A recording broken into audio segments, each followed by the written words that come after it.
The diagnosis came on a Tuesday, stage 3 lymphoma at 29 years old. My oncologist, Dr. Chen, explained the treatment protocol.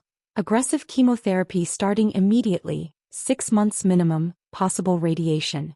You'll need strong family support, she said gently. This is going to be difficult. My mother sat beside me, Dr. Patricia Reeves, Director of Patient Services at Memorial Hospital. She checked her phone throughout the consultation. When does treatment start? She asked, not looking up. We need to begin within 2 weeks, Dr. Chen said. The cancer is advancing quickly. That's problematic. My daughter's engagement party is in 3 weeks. Can we delay until after? I stared at her. Mom, Dr. Chen just said. I heard what she said, Maya. But your sister's been planning this for months. We can start your treatments after the party. Dr. Chen's expression hardened. Dr. Reeves, with respect, delaying treatment could allow the lymphoma to progress to stage 4. That significantly reduces survival rates. I'm aware of cancer staging, Dr. Chen. I've worked in healthcare for 25 years. My mother stood, smoothing her hospital ID badge. We'll schedule around family commitments.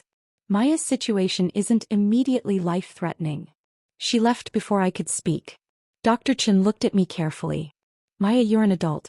You can consent to treatment without your mother's approval. But I live with them. I need their support. What you need is treatment. Your mother is dangerously wrong.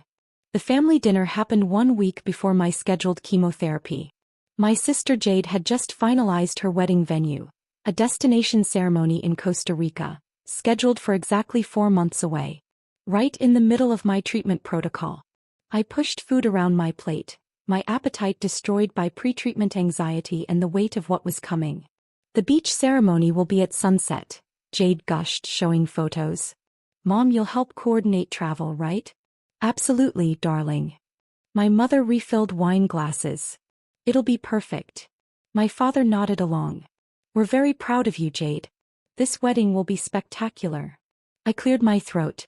Jade, I might not be able to travel in 4 months. Dr. Chen said. Oh, right, your treatment thing. Jade waved her hand. But you'll be done by then, won't you? It's just a few sessions. It's 6 months of intensive chemotherapy. Stop making a fuss about your little procedure, my mother interrupted, her voice sharp. Jade's wedding is once in a lifetime. Your treatment is routine cancer management. There's a significant difference. My younger brother Eric smirked. Maya always needs to be the center of attention. Something made me reach for my phone. I opened the voice recorder app, set it face down beside my plate and pressed record. Mom, it's not routine. It's stage 3 lymphoma. Which has excellent survival rates with treatment, she said dismissively. You're not dying tomorrow.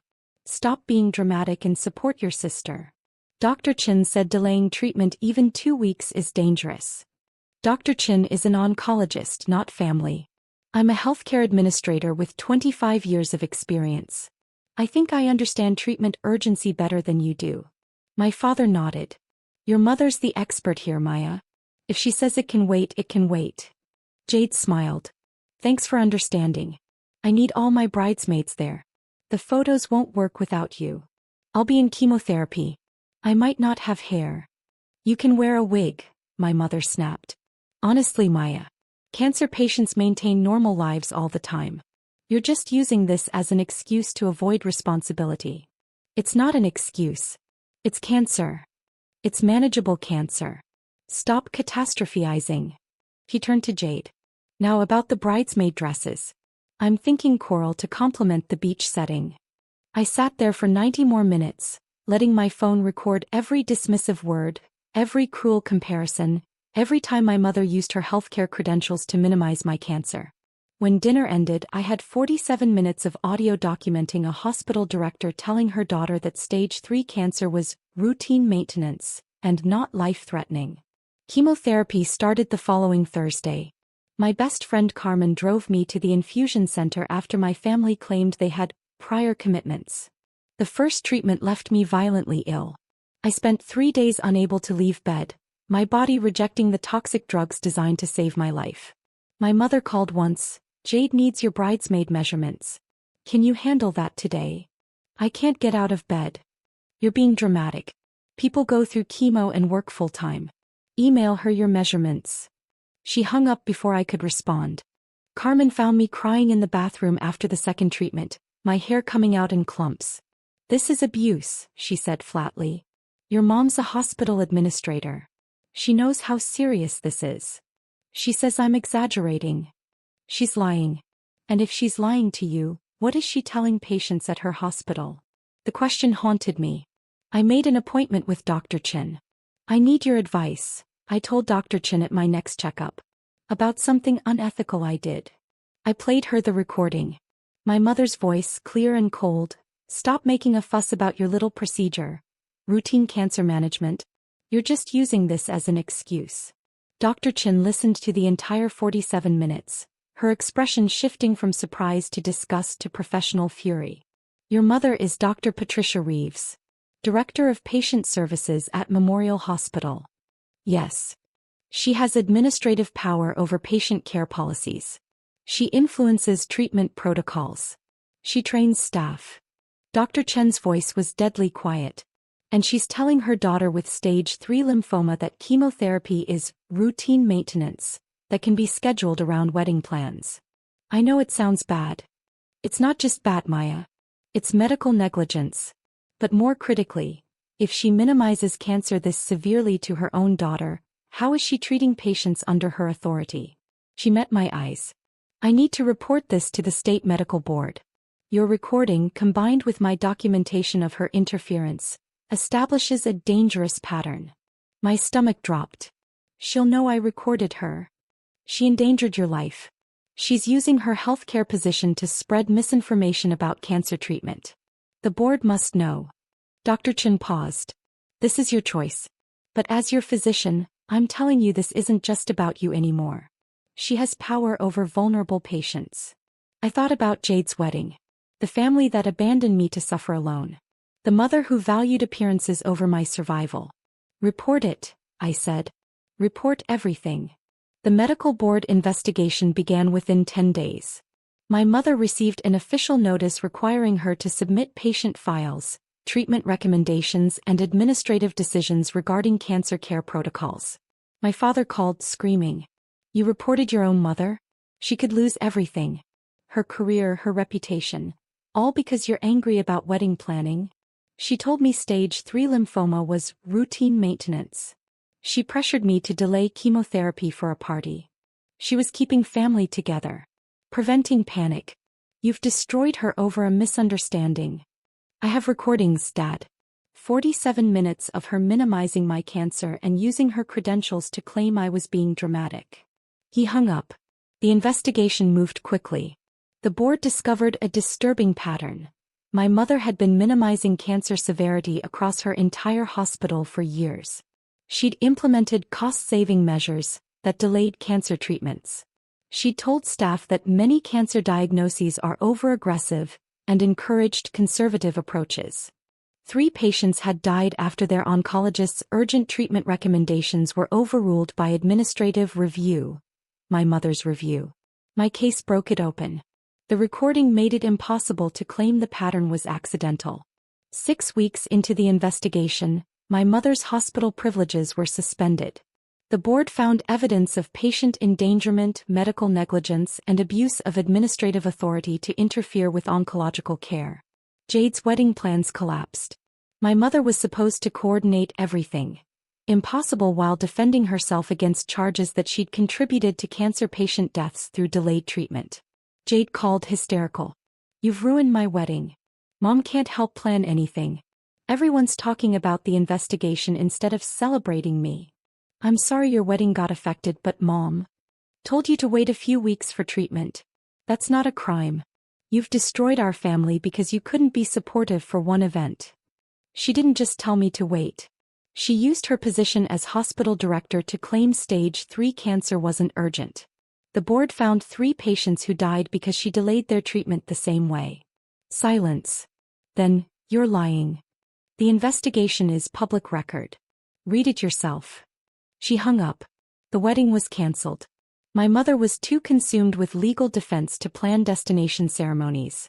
My phone buzzed constantly with family members demanding I fix this and tell the board it was a misunderstanding. I blocked them all and focused on surviving chemotherapy. The medical board's ruling came during my 5th month of treatment. Dr. Patricia Reeves's administrative license was permanently revoked. She was found guilty of patient endangerment, interfering with oncological care, and implementing cost-saving policies that resulted in delayed cancer treatment and patient deaths. Her position as Director of Patient Services was terminated. Memorial Hospital faced 3 wrongful death lawsuits from families whose loved ones died after treatment delays my mother had authorized. She sent one email: "I hope destroying my career was worth it. You've ruined your sister's wedding, our family's reputation, and my life's work. All because you needed attention during cancer treatment." I deleted it without responding. Carmen read over my shoulder during my infusion. She still thinks she's the victim. She'll always think that. In her mind, I'm the villain for exposing her instead of quietly accepting neglect. But you're winning. Dr. Chen says your scans show the lymphoma is responding to treatment. Because I got treatment despite her. I watched the chemotherapy drip. I survived her interference. That's enough. 8 months post-diagnosis, I completed my final chemotherapy session. The lymphoma was in complete remission. Dr. Chen called my recovery exceptional, given the initially delayed treatment start. Jade sent a brief text: "Glad you're in remission. Getting married next year. Small ceremony. You're not invited." I didn't respond. My mother's legal battles continued. The wrongful death suits revealed she'd overridden oncologists' recommendations 17 times in 3 years, always citing cost management and overly aggressive treatment protocols. 4 of those patients died. 7 others had cancer progression requiring more extensive treatment than originally needed. My father divorced her, unable to handle the scandal. Jade moved to another state, changed her social media privacy settings, tried to escape association with the case. I started a blog about medical neglect by healthcare administrators. Connected with other patients whose treatment had been delayed by insurance companies or hospital bureaucracy. Became an advocate for patient rights and medical transparency. Dr. Chen invited me to speak at a medical ethics conference about administrative interference in cancer care. "Your case changed hospital oversight policies nationwide," she told me. "Administrators can no longer unilaterally delay oncological treatment without specialist approval." I stood on that stage, my hair growing back in soft curls, and told my story. My mother was a hospital director. She had the authority to influence patient care.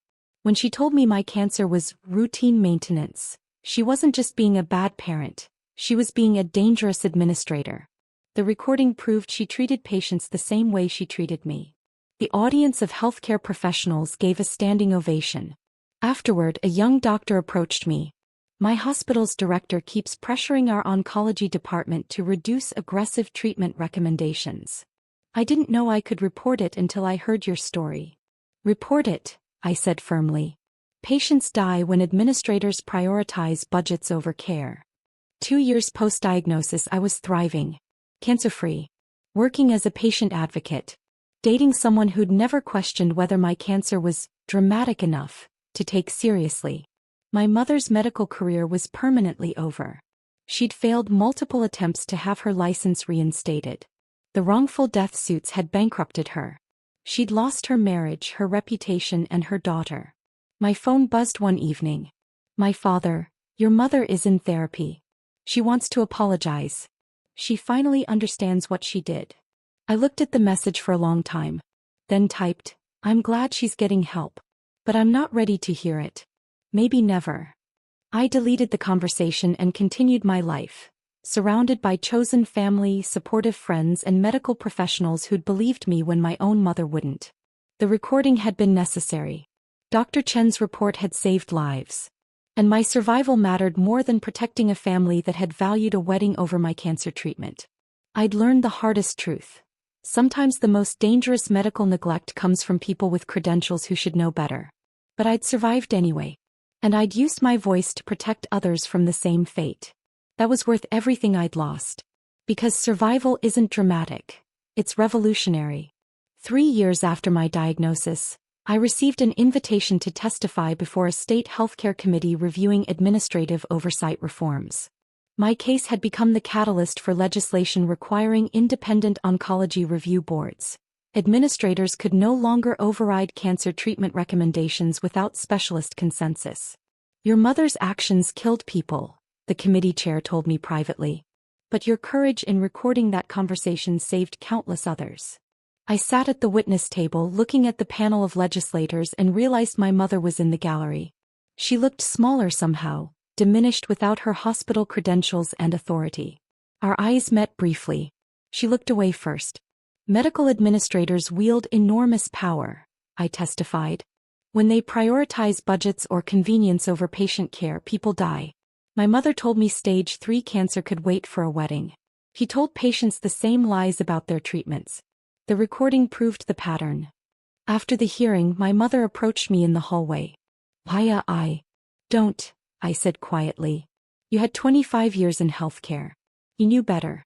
You chose appearances over lives. Mine included. I was wrong. I've lost everything.